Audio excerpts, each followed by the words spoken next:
Welcome to the Revolution and Ideology podcast. I am Jared. I'm Nick. And we are very fortunate today because we have a guest, another guest. In this case, I will let Dante introduce yourself. Who are you? What are you about? Hi, what's up, everybody? I'm Dante.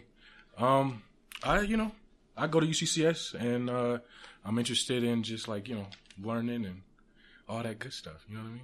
Dante comes to us because he brought us an interesting idea. Given he knows what we're about, and he's listened to the podcast, seen what we research. He's also been in our classes. He's taken my Intro to Sociology class, our Resistance Revolution class, and our Stateless class. So it's weird because I never took y'all Resistance Revolution. I was in there a lot. Okay, that's right. I just popped in. Ideology, though. You took Ideology that. and Isms and Stateless, yep. Yeah. Were you in that 1510, that early U.S. history too? Yeah. Yeah, that class. All right, anyway, so Dante's here, and he came to us with this interesting concept that he found on his own that he was researching, and it was this connection between the ancient philosophy, Taoism, and the more modern philosophy of anarchism. And it's not that maybe myself or Nick hadn't been aware of it, but we'd never explored it really. We'd been looking at it through different lenses, but not necessarily this Taoist one. And me being a huge fan of the Tao and studying the Tao, I tend to read it every once in a while when I'm, need to feel a certain way. I'm definitely interested in anarchism. We thought, well, why have we never done this? And it's great that Dante was able to introduce us to this. So real quick, before we even get started, Dante, what was your connection? Like, why did this speak to you? So this spoke to me because before I even came to college or anything, before I was even in college, I read the Tao because I had a lot of mental health issues and stuff like that. So it kind of helped me get through some rough patches and stuff like that. And then I just revisited it recently. And then I was thinking it's kind of anarchist in a sense. And I was like, let me just type in Taoist anarchism, and it popped up. And I was just like, what? And so then I just started doing a whole bunch of research. And that's when I told y'all about it because I was so excited about it. So yeah, we felt like we needed to throw this into the Revolution and Ideology podcast, especially with its emphasis on exploring statelessness, and that's what we're going to do. So essentially, what we're also going to try and frame here is I'll explain this real quickly. This is going to be basically a two-part episode. This first episode is going to emphasize more the history of Taoism as kind of a standalone ideology that's not an ideology. That's the great irony of Taoism, but that's kind of one of its connections to anarchism. Anarchism also being an ideology that in many ways and shapes and forms stands against the notions of ideology, and that's why I think they go so well together. But we are going to focus mostly on kind of historical Taoism today to set the stage for Dante to bring us his research in the second episode on what he's found connecting Taoism with anarchism. In that spirit, what I'm hoping to frame right now is, if we go back in time, this Taoist resistance, this social movement as a way to challenge the various institutions of its era back in the 3rd, 4th, 5th, 6th century BCE in ancient China. Of course, this is where it's born. The reason we're going to talk about this is we're going to get just a hair of revolutionary theory from Nick here on how Taoism can be what is sometimes called a subjectivist revolution or a redemptive social movement. And before I move any further and give this historical context, I want Nick to explain what I mean by a subjectivist revolution or redemptive social movement. Okay, so I highly suggest that if you're super interested in this part of what we're talking about, you can go back to, we have videos on our YouTube channel, and we did an episode. I basically took the audio of those videos and put them into a short episode that are the 4 types of social movement and what is a revolution. So you can get a lot more information on that because we're just going to skim it right here. It's not super crucial. But like Jared said, in fact, this is just coincidence because I don't know if it was about a month ago or something, but we were talking about what episodes we wanted to do on the podcast coming up. And Jared said he wanted to start exploring more theory and just talking about subjectivist revolution, which is revolution at the individual level, changing yourself basically internally and exploring that. So the Tao obviously is right in line with that. So it's just good that we're talking about that now. Now let's talk about the redemptive social movement. There are 4 types of social movement that I'll go through just super quickly. The first one is alterative, which seeks partial individual change. Think of the word alter. It seeks to alter someone's behavior. Then we have reformative, which is a reform movement. It seeks to change something at the social level. So like civil rights, the women's suffrage movement, etc. Anything that seeks to reform the current system is reformative. Then we have transformative, which is after total social change. So this is like a revolution as a transformative social movement. What we want to focus on today, though, when we're putting in Tao in the context of anarchism and talking about subjectivist social change, is the redemptive type of social movement, which seeks a total change in individuals. This actually, if you're curious, this comes from anthropologist David Aberle in his work in the 1960s titled The Peyote Religion Among the Navajo. And so he just has a quick quote here. He says that redemptive efforts, quote, aim at a total change in individuals. The defining characteristic is the search for a new inner state, end quote. So that's basically where we're going to live in the next 2 episodes, is exploring this sort of inner change and how that relates to the Tao specifically, but then anarchism in our next episode, and so on. Perfect. Well, without really further ado, let's just kick off this historical context. I'm the history guy, so I'm the one that likes this part. Everybody else usually tunes out, but... Take a nap real fast. Yeah, I feel like we can't talk, obviously historical idealism unless we understand historical materialism, and that's where the history plays a role. So I'm not going to do the entire history of ancient China. That's not for me to do, and I'm not even necessarily... That's not one of my specialties anyway. But I am going to give like a super brief overview of the time period in which this philosophy really comes into being. Long story short, dynastic China had already existed through a couple of major dynasties, the Xia dynasty and the Shang dynasty, and I'm not going to spend any time on those. There are other historians that do an excellent job of explaining those. The Shang dynasty, the last one I referenced, would eventually be overthrown, though, by one of its subsidiary dynasties, the Zhou dynasty. And there is both a Western and Eastern Zhou dynasty. Regardless of which one I'm talking about, and I guess in this case I'm focusing mostly on the Western since that's kind of the first one, a new thing is established in dynastic China. It's this notion of the mandate of heaven, essentially articulating the idea that when a governing body has lost its, honestly, when it's just doing a piss poor job, it essentially has lost the mandate of heaven, i.e. the heavens, the gods, the ancestors, most importantly, are no longer shining down upon the state, and it is almost like the duty of the people to change that dynasty. And that was kind of the rationalization of the Zhou, because a lot of people were questioning the overthrow of the Shang dynasty. It had been around for a long time. Well, the Zhou dynasty basically said they lost the mandate of heaven. We now have the mandate of heaven, and we're going to do things a certain way. And that certain way ends up being, again, ancient, in this case, Chinese statecraft, which, again, we have to understand the formation of the state for us to talk about these philosophies like Taoism that might challenge its notion. This idea is that the kings were literally the sons of heaven, and it ties back to the historical relevance of ancestors that already existed in the Chinese narrative at that moment in time. It is then articulated through ancient sayings. And again, this is important because the Tao itself will eventually become a collection of sayings. And those sayings come through in the Book of Changes, or the I Ching, which is a verification that nothing is random. Nothing is random. All things are actually dictated by a divine will. Now again, I'm not talking about the Tao yet. But what I want to do is set the stage for some of the philosophies that will kind of seem similar and also in some cases seem contrasting when we get to the Tao. But I want to stress that this philosophy, this idea that nothing is actually random and that everything is dictated by divine will play a crucial role moving forward in the Zhou dynasty. It has a foundational impact on Chinese philosophy. This is also the time period that a lot of scholars, and they will, and this is where we see a dichotomy between Western and Eastern philosophers about when things started, when and whose timeline are we using, and there's going to be disagreement. So if you disagree with my dates or time frames, I apologize. I tried to synthesize both Western timelines and Eastern timelines, and sometimes they don't necessarily agree. But this is also around the time that notions of yin and yang and balance become very prominent in Chinese philosophy. It's basically this marriage of these ideals of kun and qian. Yin kind of represents the soft, dark, moist, and cool ideal attached to kun.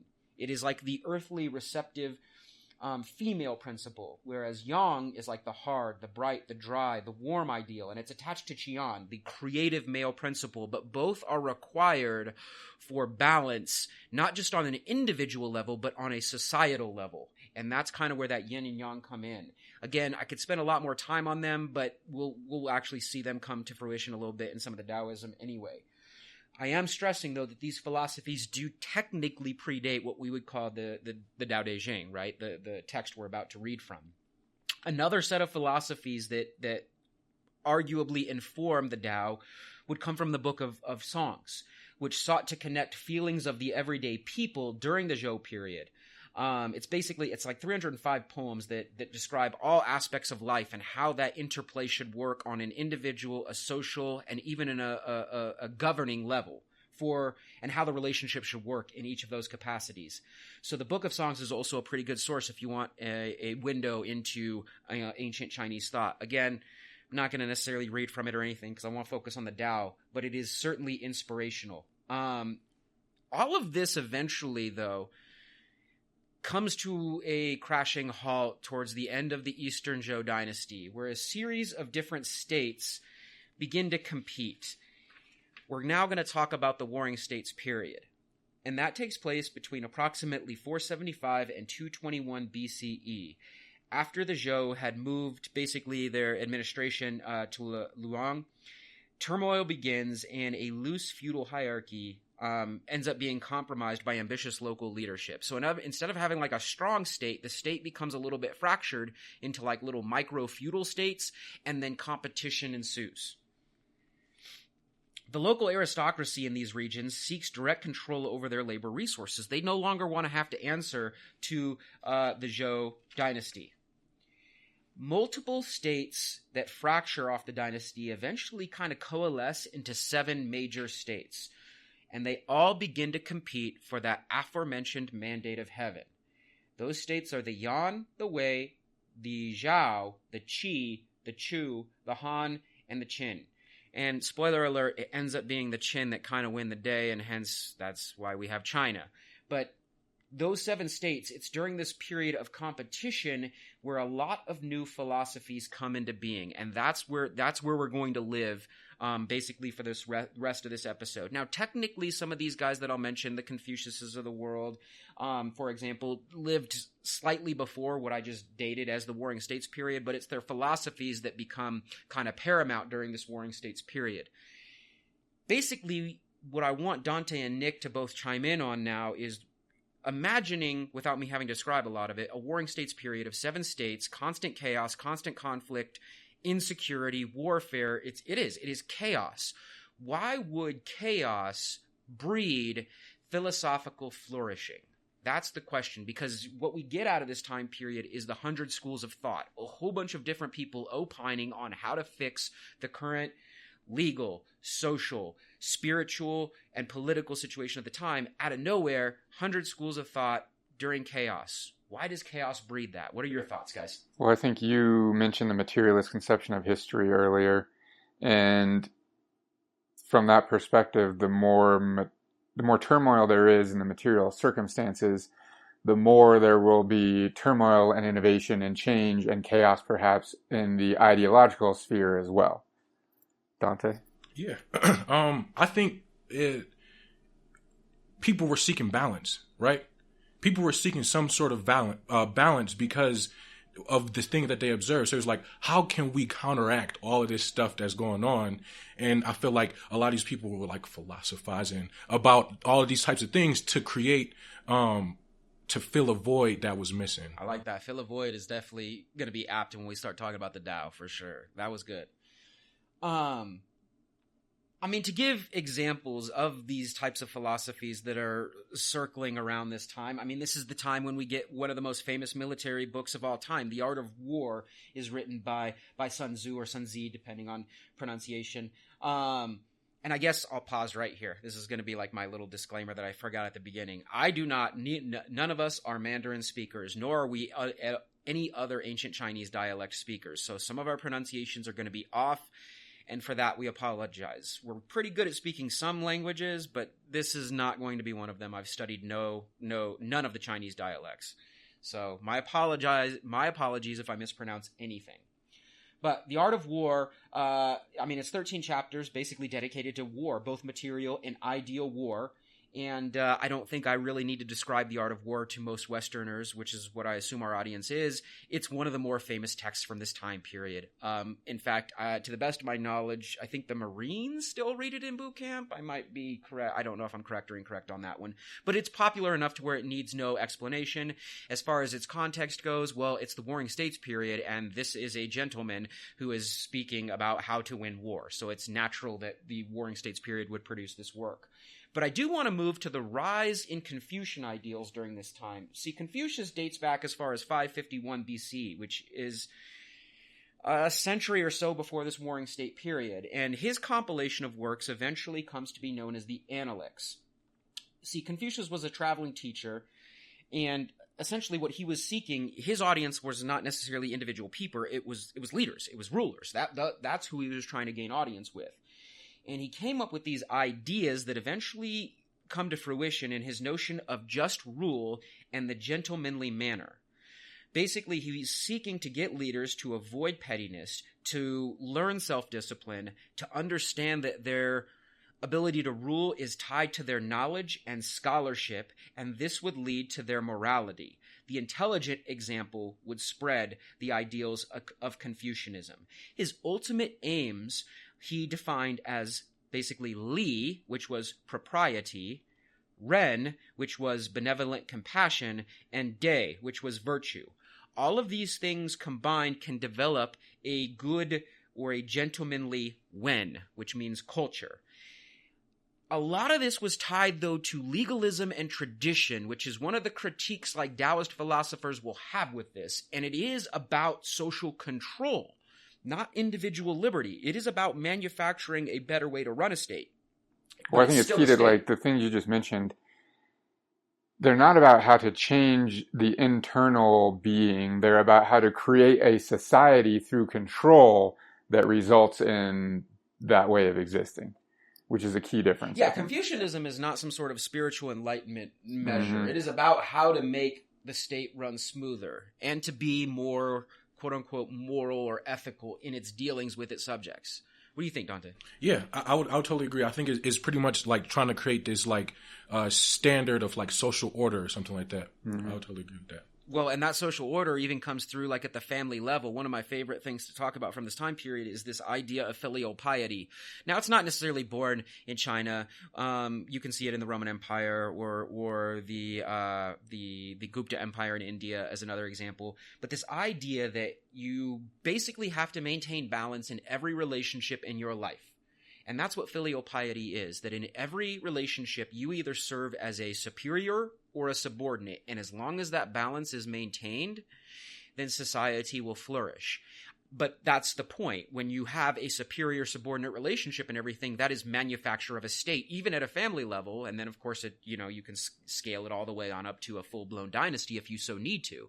But essentially what I'm saying here is that in this case, like, obviously sons serve fathers, and fathers lead and teach sons and protect them. Or in this case, it was a patriarchal society. So husbands technically are superior to their wives. Their wives' role is to serve them and produce offspring and so on and so forth, while the men are meant to lead, guide, and protect. It is not a philosophy based on equality. It is anything but a philosophy based on equality. It's a philosophy that means to create stability, though. What do you think? Yeah, no, for sure. Mm-hmm. It's interesting that I haven't read more about the concept of filial piety in anarchist literature, because there's all kinds of discussions about abolishing the family and so on, but none of them actually point back to this that I've seen anyway, like this philosophy, which I think is kind of interesting. Well, and in Western thought, since anarchism, whatever Westerners tend to claim it, which we're going to challenge obviously with this Daoist series of episodes, but they can trace filial piety directly back to the Roman Empire, and you've heard me do this lecture numerous times, when Caesar Augustus basically mandates the pater familia, like this is the way that the Roman Empire is going to work. We're going to create a bunch of little focus on the families, and that's the way the Roman Empire is going to be like a big family, and I'm daddy, right? Like that's how that works. What are you going to say, Dante? No, I was about to say, like, what I've read anyway was that filial piety is more so like you say, like having this connection with your family, but in not a hierarchical way. The way I read it, I don't know if that's correct, but I read that it was just like sharing and being generous to your family and others around you in a way that's like symbiotic.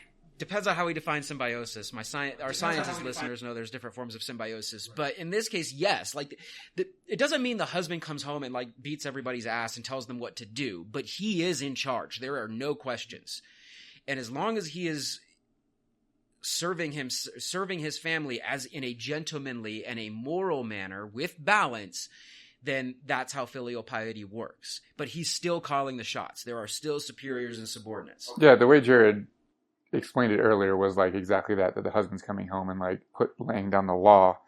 But it's less about the hierarchy. It's more about fulfilling your role within the family and your position within that hierarchy. It's not like exploitative like we generally think of hierarchy. It's like the role of the son is to do this, and as long as you do that role, then the whole family will exist in some sort of equilibrium and everyone will have what they need, and etc. But it is very much stay in your lane as dictated by society. This is not a philosophy of liberation. Okay. That is for sure. That. Yeah. To give you an example, Confucius says, "It is rare for a man who is filial towards his parents and respectful to his elder brothers to go against his superiors. Never has there been a person who doesn't like to go against his superiors and at the same time likes to rebel or cause trouble. A gentleman devotes himself to basics or core values. Once the core values or basics are established, the principles and actions of government and behavior will grow from there. The basics are be filial towards one's parents and respectful to one's elder brothers." Key right there, brothers, not sisters, right? Like that's, but we can see like he's not saying go be jerks to everybody because you're in a position of power, patriarchs of your families, but he is saying know your role, stay in your lane. This would spread throughout the Warring States period by later disciples of Confucius after he had passed, like Mencius and Shunzi. So they would become the philosophers that spread Confucianism. But I don't want to spend all this time on Confucianism. Just I wanted to lay it out in super briefly, so that we can kind of talk about the Tao here in a second. But before we get to the Tao, there's other competing philosophies that I want to touch on. One of them that kind of ends up being almost adopted, it really is the one that's adopted by the government towards the end, is called legalism towards the end of the Warring States period. And that's really established by a philosopher named Han Feizi.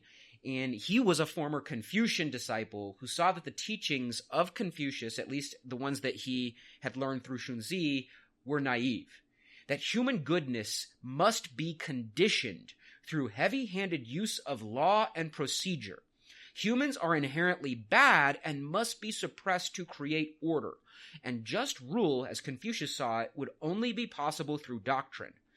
No leader knowledge, growth, or compassion would be able to establish just rule without a super-legal state. The reason Han Feizi and some of his other philosophers are interesting in this capacity, well, and eventually they use this to seize power, right? After the Qin unification, they established the Han Dynasty based on legalism, and the Han Dynasty is one of the most important dynasties in all of Chinese history. So legalism does kind of win the day towards the end of this. But when we think about legalism in terms of what it means for the individual, which is a lot of what Taoism is going to focus on, what are your thoughts in my overly super simplistic defining? Well, I want to start by saying just how influential legalism is today, even in the United States. I think it's one of we don't call it that or really think of it in those terms, but it dominates so much of American society. It's just ridiculous, for sure. Well, and again, it's not purely Chinese. So we would use the term, if we want to pick on the ancient Greeks, draconian. It's very draconian. If we want to pick on the middle-aged Europeans, we would say Machiavellian. There are definitely terms for this in the Western vernacular. What were you going to say, Dante? No, I was going to say, I really don't really know too much about that. Obviously, besides our way of it, but I don't really know too much about legalism to really chime into it. Like it's one of those 100 schools of thought. Right. Yeah. Yeah. Basically, what he was saying is like, look, you're trying all these things, Hanfei and his followers, his disciples. None of that is working. We need to just put a stamp on people. Like, they must be controlled. And in Western philosophy, that's kind of, we can see that in Western philosophy, in especially like the Judeo-Christian context with original sin, essentially assuming that people are negative and that they need some sort of redemptive process to alleviate their sins or whatever it is. So it's not unique to Chinese philosophy. We definitely have it here in the West. What I would argue, and this is going to piss off some listeners, is that when you start from the point of departure in human nature that we are bad and we need to be controlled or saved in some regard, you're establishing a state right there. You're a state-based ideology right there. You are looking to control people. What do you think, Nick? No, I think, if that's your point of departure, then the next step is oppression. And that's the only thing that could be next. That's it. Yep.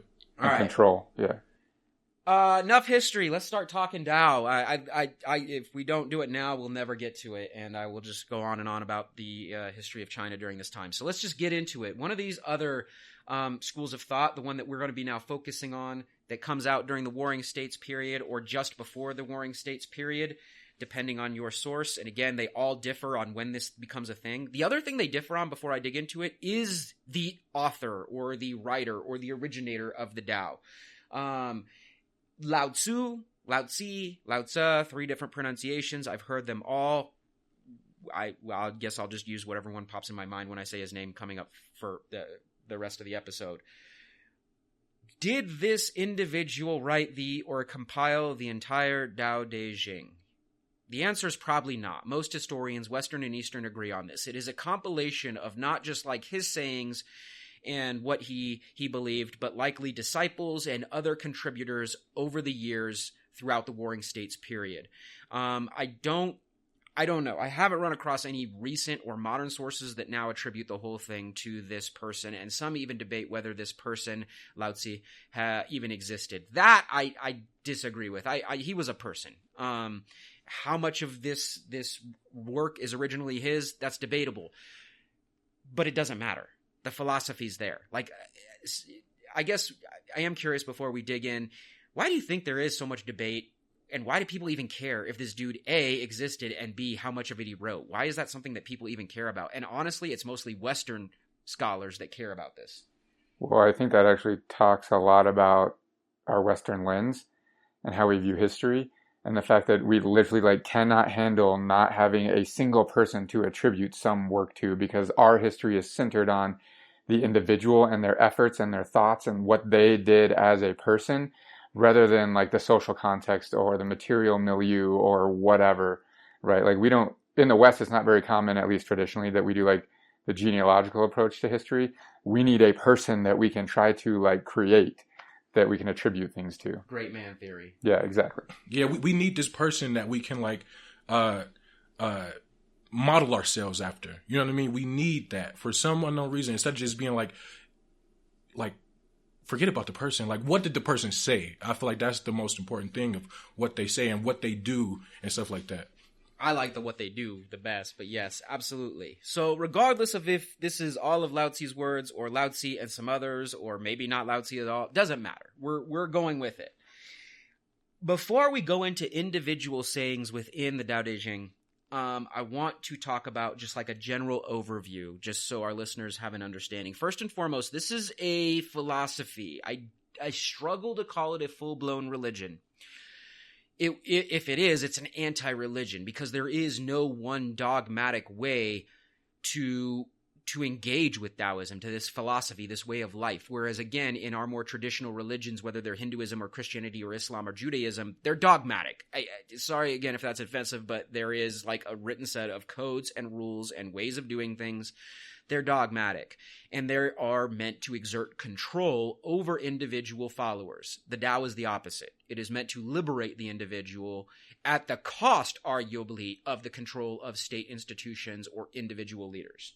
So I won't call it a religion, because religion is meant to control. So I will call it a philosophy, or one of our translators that translated the Tao calls it a guiding principle. I like those terms a little bit better.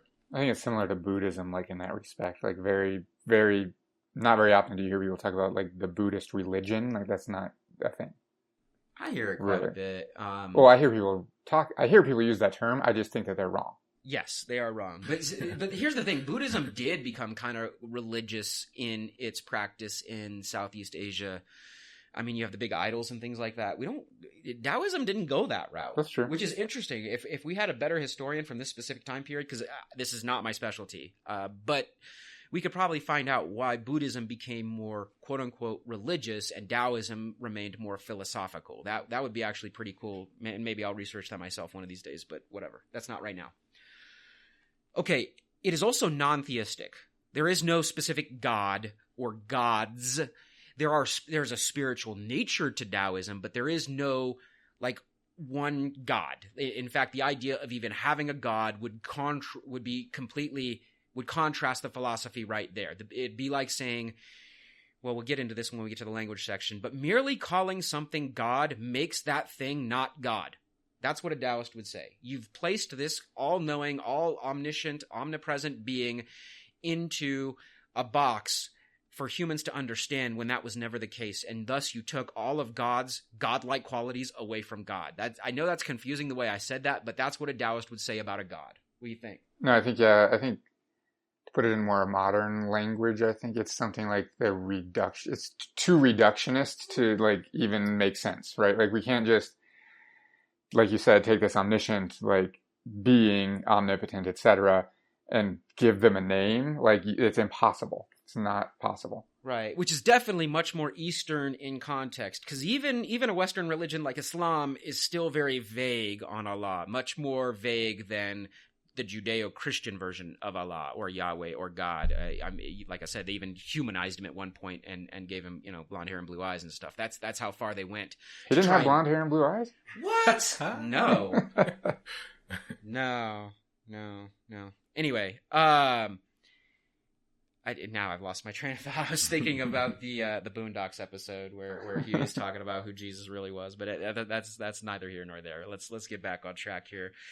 Taoism, non-theistic, no specific God. It doesn't mean there's no spiritual essence. That's not what I'm saying, but there is no specific God as we would define it here in the Western world. It focuses on larger abstract notions of thought, of language, and of action through often intentionally vague metaphorical assertions. The reason it is intentionally vague, the reason it's not a linear narrative like Judaism, Christianity, or Islam is because it wants the learner or the receiver of this information to garner their own agency and make their own interpretations and make their applications individual. You see, this is where the subjectivist revolution comes in, or the redemptive form of social change comes in that Daoists during this time period were looking to change the individual and have a trickle-up effect of their social movement. That if you revolutionize the individual and liberate that individual from state-sanctioned narratives and storytelling and ideologies, then that will have an effect going up the proverbial state pyramid. What do you think of that? Yeah, I think it's like, revolution from the bottom. Except instead of starting with the masses, it starts with one individual. You know what I mean? And it even speaks about like these people that are in high positions, kind of going to the bottom to like fill it out, see what's going on at the bottom, so then you can like liberate everybody. You know what I mean? Instead of having this like stratification and hierarchy. Yeah, I love the Tao. It has a lot in common with like Sufism and stuff too, which we're going to be doing an episode coming up on relatively shortly as we stay with this kind of like subjectivist revolutionary process here. Anyway, okay, as we keep moving here, the interpersonal interpretation as self was the only possible way to be, and be in all caps, like be. You need to be. It is the art of existence. Its core aims are humility, compassion, and moderation in as far as the individual is concerned. And again, in theory, those values will work their way up through society. Or in Dante's example, some of the leaders that adopt Taoism will then take themselves down off of their pegs or their thrones and come live humble, compassionate, and moderate lives. That's kind of part of the process of the Tao. One of the cool things that the Tao shares with another belief besides Sufism is with the aforementioned Buddhism. One of the things that is often seen, especially when we get to the Tao's thoughts on inner understanding of oneself is to avoid desire and at times, not always, but at times embrace ignorance. So avoiding desire is one of the core aspects of Buddhism, right? Like we know that. I'm willing to bet even our listeners know that. Wow, I even said even, like I was like that's mean. Even our dumb, stupid listeners probably know that. What an asshole. Oh boy. Anyway, my apologies to everybody. But I'm apparently an elitist. No. Anyway. Yeah. Whatever. Back to the story. But everyone kind of knows that that's one of the main things that you do in Buddhism is avoid desire. The one thing though that I think is interesting, and this is a direct affront to legalists, to Confucianists, and to other various philosophers, even the Sun Tzus of the world at the time. Embrace ignorance. Why would anyone want to embrace ignorance? What a weird thing. Especially, again, 3 people here that are super into education. Dante's a future educator, right? Like, why would that be a thing? I love, first of all, I love that. I love embracing ignorance because if you cannot embrace that you're ignorant, you are not ready to learn. I feel like. Oh, hey, I like that. Because then if you feel like you know everything, then you can't learn from other people and from just not even people, just living your life. So I feel like I love embracing ignorance because it helps you learn. You're self-reflective enough to be like, let me go out and learn something new. I love it. I love it. Yeah, and I think it's important in the context of the Tao. Like, I'm sure we're going to get to some of this, but it says, like, I think it's just key that if you can't admit that you're ignorant of things, whatever that is, then you can't at all work on improving yourself. That's impossible, right? So you have to embrace ignorance so that you can go through that process and that journey, which is never ending. But is it okay to be ignorant? Just to be ignorant without a goal? The reason I'm asking this is because the next section here that I'm doing the glossy before we actually dig into the Tao is the art of inaction. No, I think my answer is no. I don't know if that's correct or not. People can disagree if they want, but I think just being ignorant for ignorance sake is not acceptable. It's like you're doing this at the same time, right? You're recognizing and admitting your ignorance while you are going through the process of minimizing that ignorance. You'll never eradicate it fully, but the goal should be to minimize and work on yourself, improve yourself, be self-reflective, like Dante said, to try to minimize that ignorance as much as possible. And I would totally agree with that. And I feel like the Tao kind of speaks because it's very contradictory. It's very contradictory because it's like you have to acknowledge that you're ignorant so that you can gain some sense of like wisdom. And then it's always a process is what I'm pretty much want to get to. It's a process of always learning and then knowing that you don't know everything. So then you're keeping that process of finding wisdom and learning and stuff like that. Well, and the more that you learn, the more you realize how much you don't know. And so it's just never ending. Right? Yeah. And knowing is half the battle. But really, our listeners are too young to know that. Yeah, they are. But now you're talking down to them. But in reality, I'm going to be the devil's advocate here. I would argue that the ignorance should, in some parts of the Tao, and Dante's right, it's contradictory in many places, should be part of the aim. That this constant need to know and to learn and to grow is in and itself a desire. It might not be the materialist desire purported by like a capitalism or something, which is gross, but it is still a desire that in some cases is insatiable, and that insatiability can compromise the balance of one's inner self. What do you think? I think yes.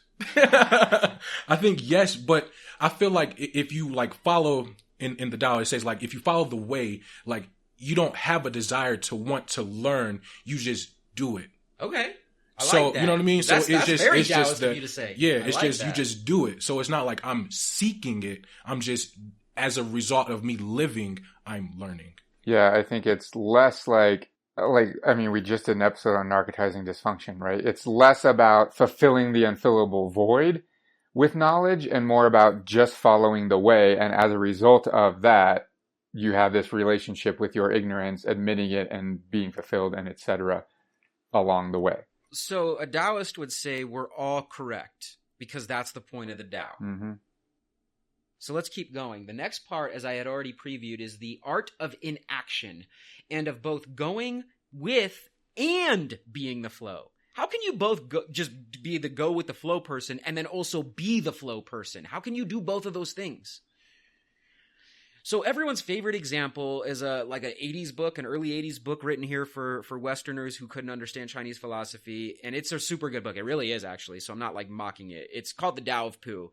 And I like to reference it because it is. It's a good read for Westerners to try and understand these somewhat vague and whatever Eastern philosophies. But long story short, the author, whose name is escaping me right this second for some reason, basically gives us the character of Winnie the Pooh, who needs no description for our audience. Winnie the Pooh is a Daoist in his description. Think about how Winnie the Pooh conducts himself. How is it possible that this animated cartoon bear who is just about hanging out and having a good time with his friends and basically living in that moment without any specific real aim or goal, like long term? Yeah, sometimes he wants that pot of honey, but like he's not on the hamster wheel like the rest of us. So there's no existential meaning. Like he's just in the moment, in the present all the time. Is someone Googling that author's name for me right now? No, I'll put it in the show notes. Okay. We'll link to it. Anyway, it's a super good book. And like I said, sometimes I usually am not fond of when Westerners try and take something from another place and then like commodify it. But I don't believe that was this person's goal. And it is a good read. So I do recommend that for like kind of a nice understanding. Anyway, I want to keep moving. One of the things that comes out through the Tao is this notion of qi. And qi becomes the unifying principle of nature. Now, again, scholars debate whether qi predates or postdates the actual Daodejing. It does not matter. Qi is a thing that is discussed in the Tao, so we're going to discuss it. It is that unifying principle of nature, interchangeability of energy and matter. It is understood through simplicity, mediation, as well as meditation and breathing. Importantly, engaging qi to transcend the material world is key, and it helps us in gaining understanding, which is most often comprised by our own constructs of the material world. And those constructs are all socialized. So this is a way for us to challenge our socialization and get back into ourselves to really understand and contemplate qi.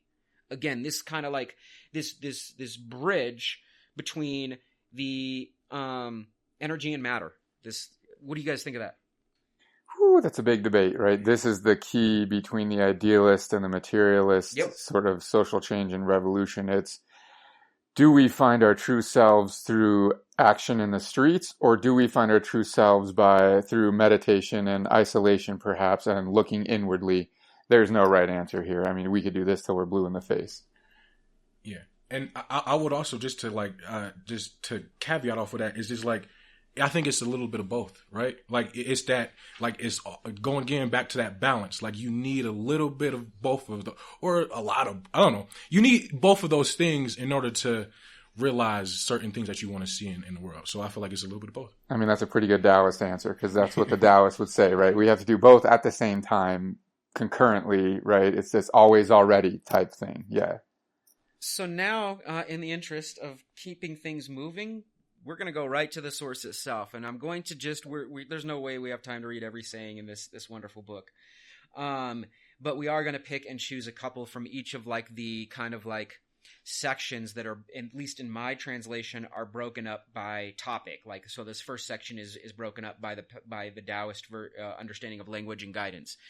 Now, caveat here. We all three of us have a different translation of the Tao, and that's one of the interesting things that comes when you are translating ancient Chinese texts. So unfortunately for these other two, they're going to have to kind of, since I'm reading here, they're going to have to stay caught up with me.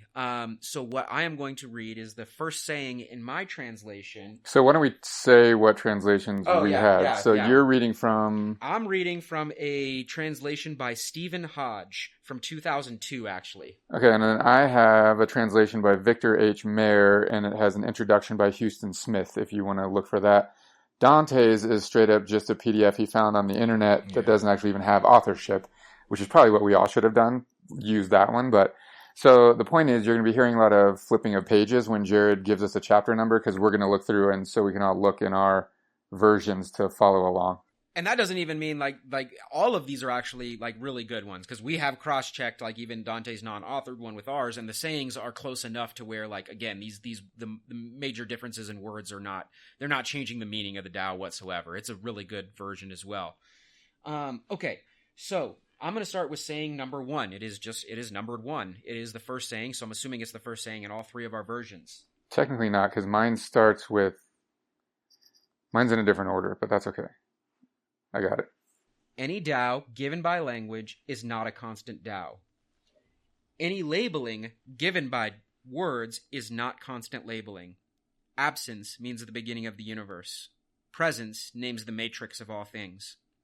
Therefore, treat absence as constant if you desire to view its wonders. Treat presence as constant if you desire to view its manifestations. These two emerge in union, but are named differently. Their union speaks of mystery. Mystery upon mystery, the gateway to a whole mass of wonders. Okay, I want to read mine, just the first sentence, because mine's different, and I like mine also. It says, the ways that can be walked are not the eternal way. The names that can be named are not the eternal name. I think I like that one a little better, honestly. Yeah, me too. I think I like that one better. What's your say, Dante? So mine is very long-winded. It says, Tao that can be spoken is not the constant Tao.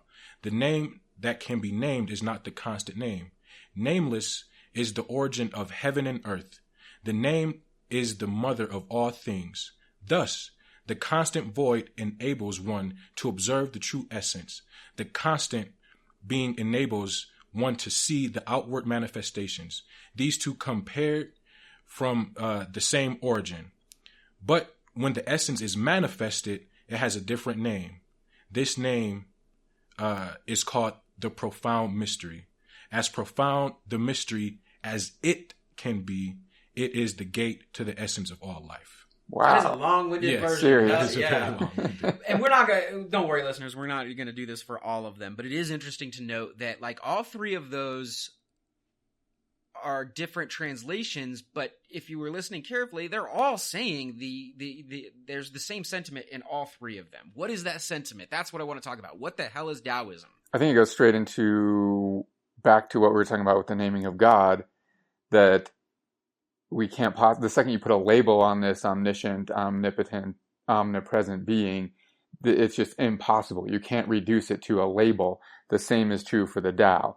The Tao that can be named is not the eternal Tao. You can't possibly reduce that to the limitings of any human language. It's not possible. Yeah, I would totally agree. It's like the Tao that is named loses its profundity in its entirety. Like it's so profound that once you name it, it loses its meaning in a sense. And it goes like, this relates so much to so much of human life that like it just like I think about this a lot and it blows my mind, because I love Foucault's book on the order of things and the idea that once we create ontologies, it's so limiting that we're losing the meaning of human life and of animal life and like of all life and the universe and etc. And I've actually been thinking about this a lot lately. Yeah, I love it. I love it because my mental space is in that right now. In fact, I'm there. I go on this for a long time, so we won't do that. So I'm not going to make them look up these next 2 sayings because they're actually spread out, but these are what my translator also attributed to that. This saying is technically, he has labeled 32C and the other one is 78B, but they're short ones. Related to what Nick just said, when we begin to regulate, there is naming. But when there has been naming, we should also know how to stop. Only by knowing when to stop can we avoid danger. In short, when we regulate, when we want to start to control and own and exploit things, that's when we start naming them. No, I straight up read that passage last night in mine as I was finishing this up and like highlighted the shit out of it because it's exactly the same thing. Oh, you found that one? 32? Yeah. Okay, sweet. Yeah. 78B is like one line in mine. It says, rectified language seems like its opposite. That's it. Rectified language seems like its opposite, which basically means like this like very advanced or whatever language like we talked about is the opposite. Everything loses its essence the more specific we get. What do you think? No, yeah, I love it. I think like I live in this world a little bit in sociology, thinking about this kind of stuff. Like I'm giving a lecture that I'm working on. I'm redoing my lecture and intro on gender and sex, etc. And I was actually reading a bunch of scholarship last night on just the terms queer and trans and etc., and how the cis-normative society minimizes and subjugates and erases the experiences of those populations by using these buckets of language that are so limiting. Like, just as one example, you know? Mm-hmm. I'm going to go... Oh, you have something, Dante? I'm going to go with the next one. This is technically saying two in theory in both of your versions. This should really drive home the language one. Because, again, I only want to give like a little taste of each of these, or else this episode will be, 7 hours long. Everybody in the world recognizes what is beautiful and deems it to be beautiful. And then there's ugliness. Everyone recognizes what is good and deems it to be good. But then there is what is not good. Hence, there is the mutual arising of having and not having. The mutual completion of difficult and easy. The mutual formation of long and short. The mutual leveling of high and low. The mutual harmony of tone and sound. The mutual following of before and after. Because of this, wise instructors abide in their affairs without deeming, and engage in instruction that is beyond words. The myriad things arise, but they do not regulate them. They act, but do not cling to them. They fulfill things, but do not dwell on them. But because they do not dwell on them, as a result, they do not leave them. Yeah, this reminds me of like the yin and yang, right? As soon as there's one, there is the other, and you can't have one without the other. And going back to the naming, as soon as we name something, then you've limited it, and it's the right, like, and so on. Like, yeah, love it. I've been really into like researching like love and relationships recently, and like what it is pretty much like love. Like you can't name love because it's so broad of a term, and when we try to like do like romantic love or like family love or like whatever the love might be, it loses some sense of meaning. So I feel like if we just loved people for being people, then we won't see like the lack of it. You know what I mean? Yeah, I mean, that's an excellent example, right? How do you name love? What does that mean? It means something different for everyone, right? People are like, not that they come to me like I'm some sage or something, but like, people come to you and they're like, how do I know when I'm in love? And you're like, I can't answer that question. Right. No one can answer that for someone else. You know what I mean? Yeah. But by labeling it, we're creating its opposite. Yep. Right? And that's 100%. So yes, anytime we name something, we're saying, and the best one is, this is good. That means anything that does not fall under this moniker of good must be. And I mean, love is a perfect example. We think of it as being in or out of love. It's a binary thing somehow where like one moment you're in it and you weren't before, like, which makes no sense. And to tie this into what we're going to be talking about, leading towards Daoist anarchism, binary paradigms are manufactured by the state. Yep. Okay.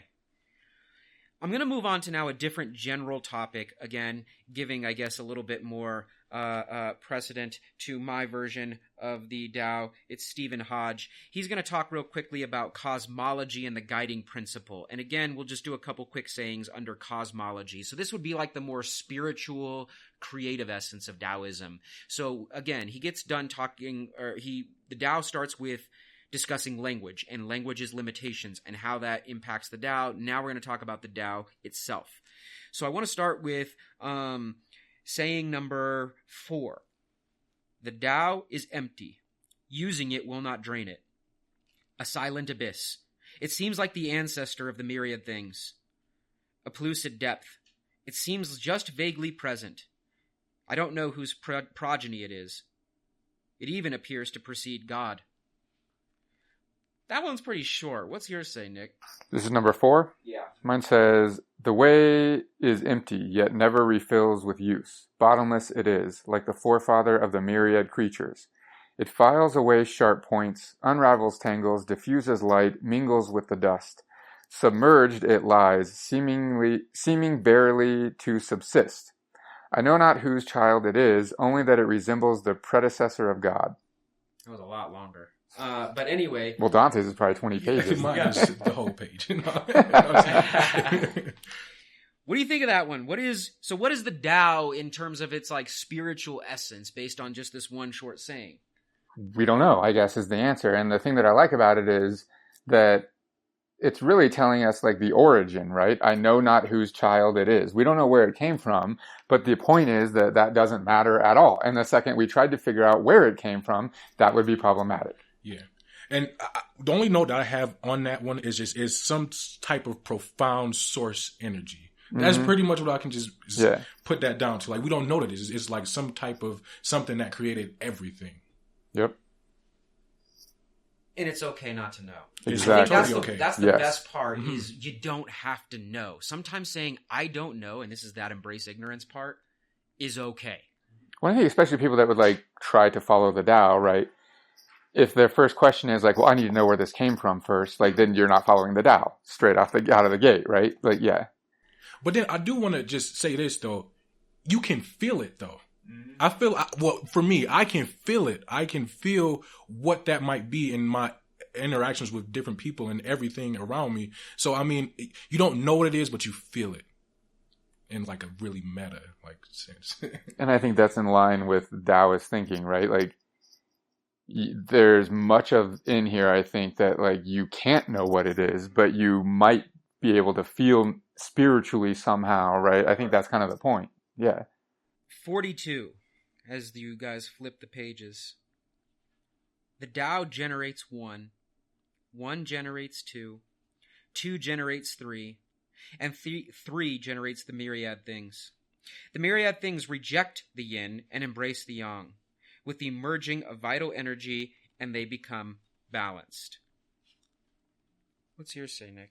42. The way gave birth to unity. Unity gave birth to duality. Duality gave birth to trinity.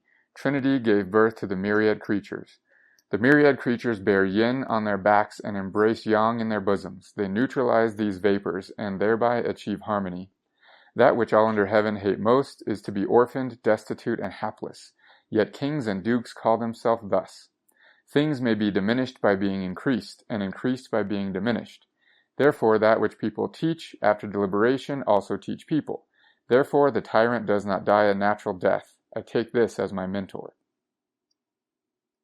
There's a lot of extra on that Yeah. one. I just kind of want to focus on the Tao's emphasis here of yang over yin. But is yours similar? We don't want to read mine. Mine is very long. Okay, wow. It's very long. But it's very similar. It talks about yin and yang a lot in it.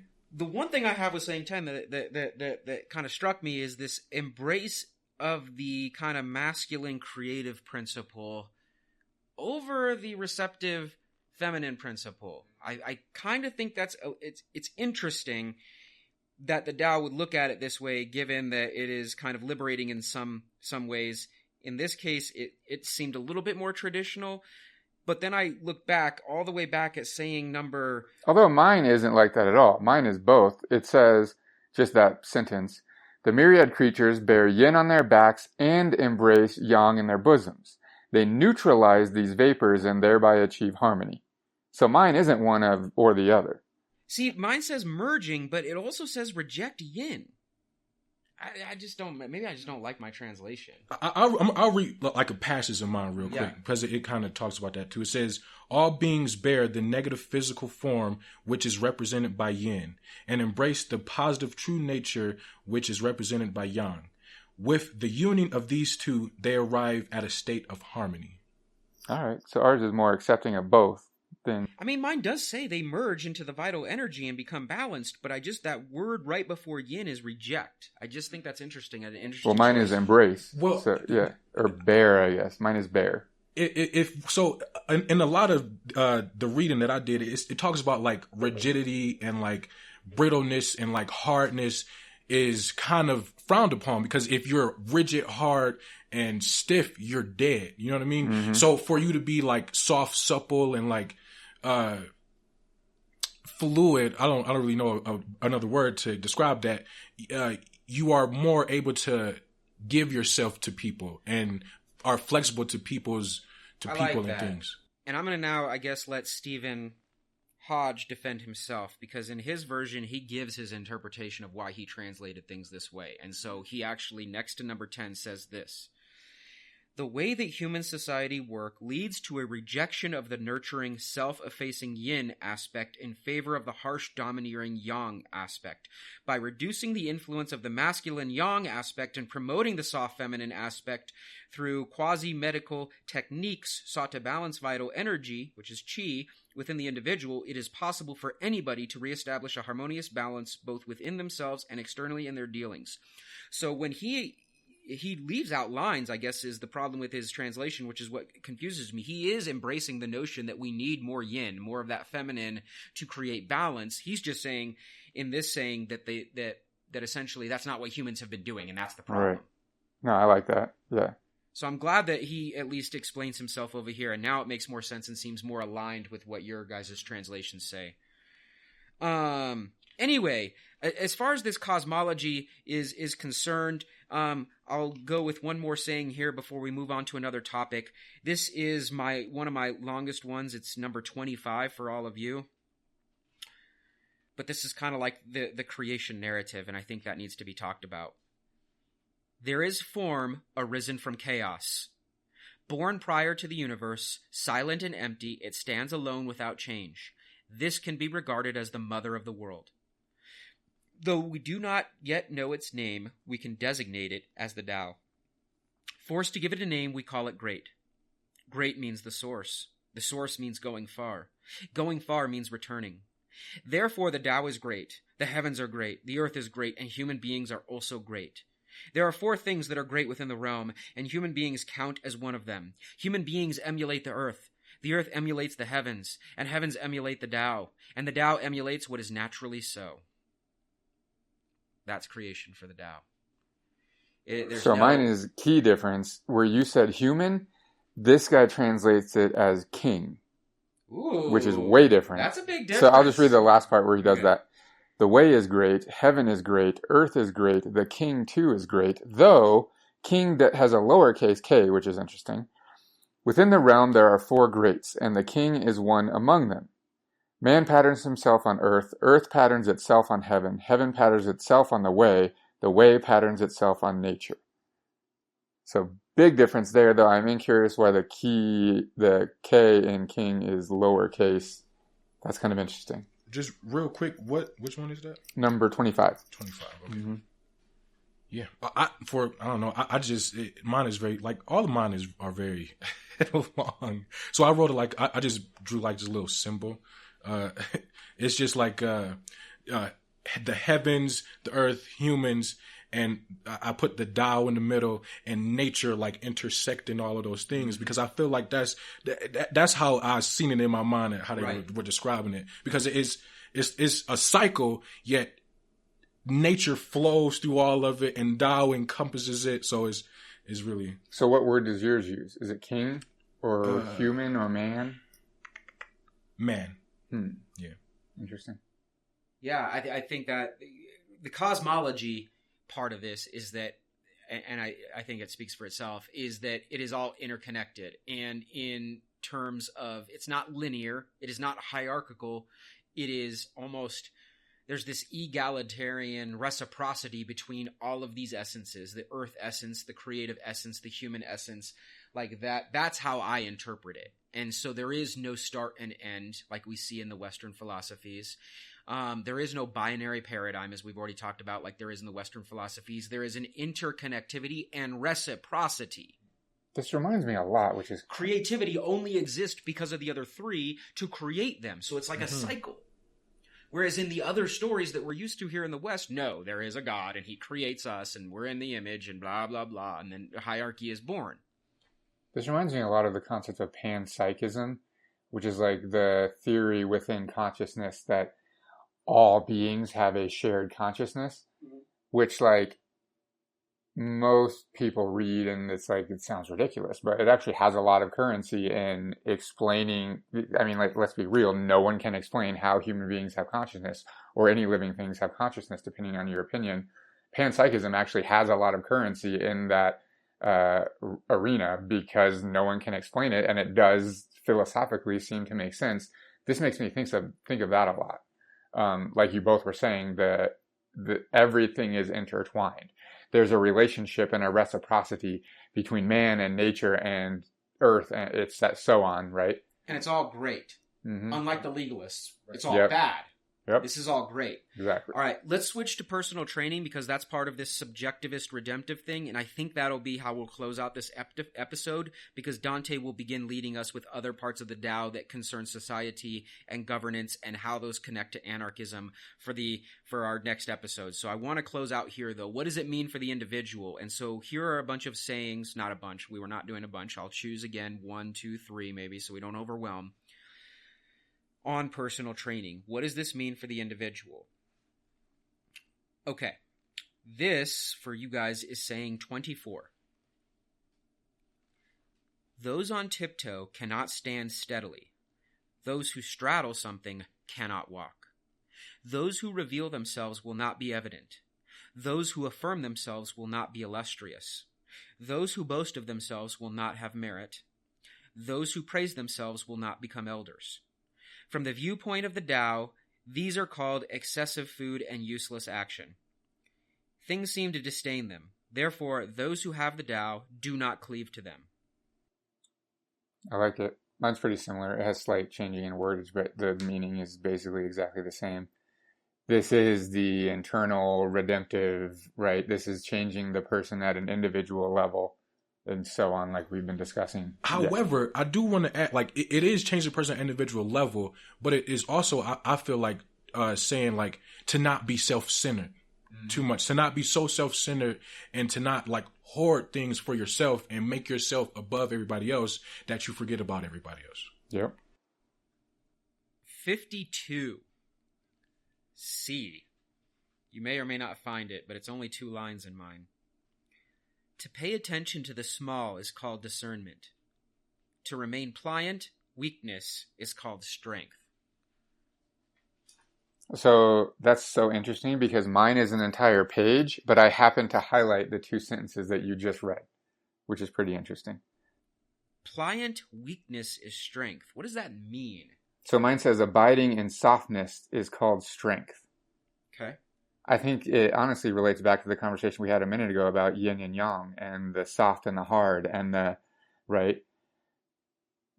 By doing one, it's automatically the other, right? It's always both things all of the time if you're following the way, I suppose. Yeah. Mine says a similar thing. It says, those who abide by gentleness of Tao are said to be strong. And I feel like that is, the reason that is because, like, if you're following the Tao and the way, like, you don't need to be rigid and you don't need to be, like, firm in your stance. You just need to be, like, just soft and gentle with, like, how you interact with everything.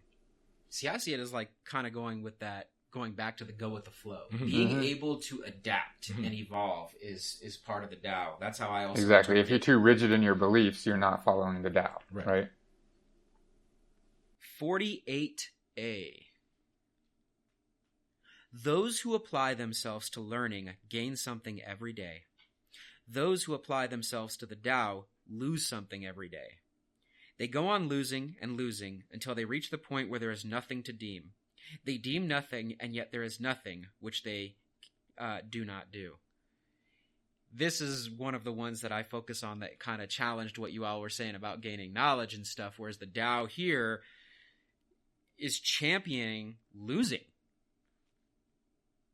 What do you think? Does yours say something relatively different? No, it says something very different. But I also had a question for that too, because I wrote a question in my thing like, what does it mean to, like, gain knowledge or to rule something? And I don't know. I think it's... So I'll read mine just because it's slightly different. Maybe it'll give us some insight. It says, the pursuit of learning results in daily increase. Hearing the way leads to daily decrease. Decrease and again decrease, until you reach non-action. Through non-action, no action is left undone. Do you want our translator's rendition? Sure. Lao Tzu uses the word learning to indicate the kind of artificial knowledge advocated by the Confucianists and others, the knowledge of arbitrary social convention, ceremony, and regulation.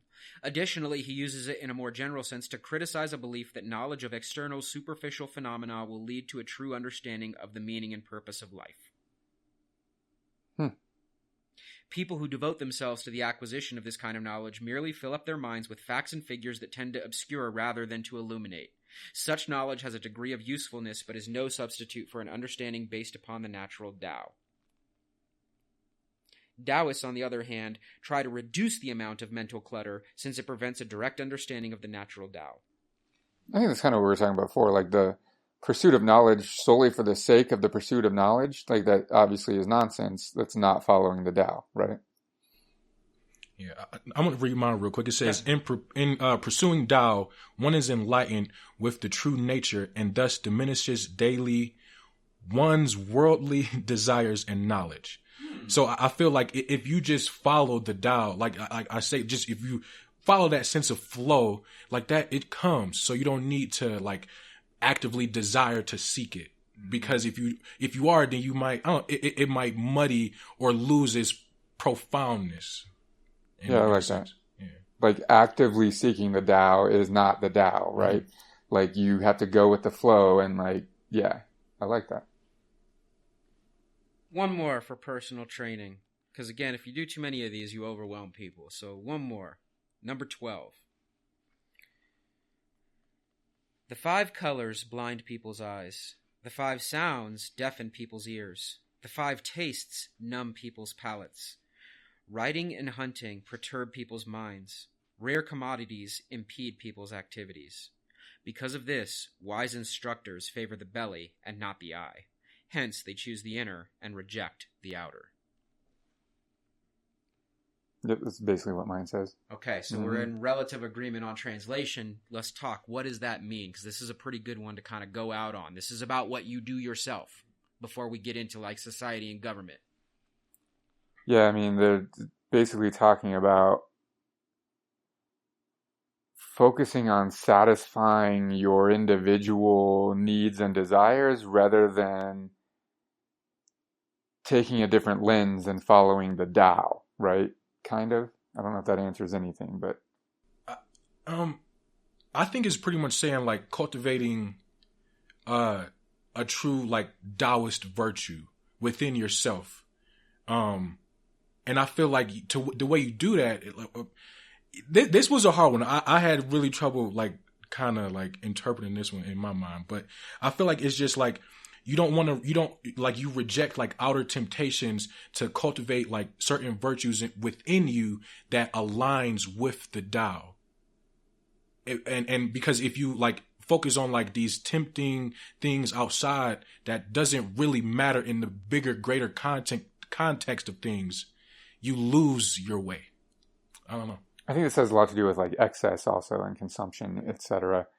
It's like mine says, goods that are hard to obtain make a man's progress falter. Yours, I think, use the term commodity or something like that.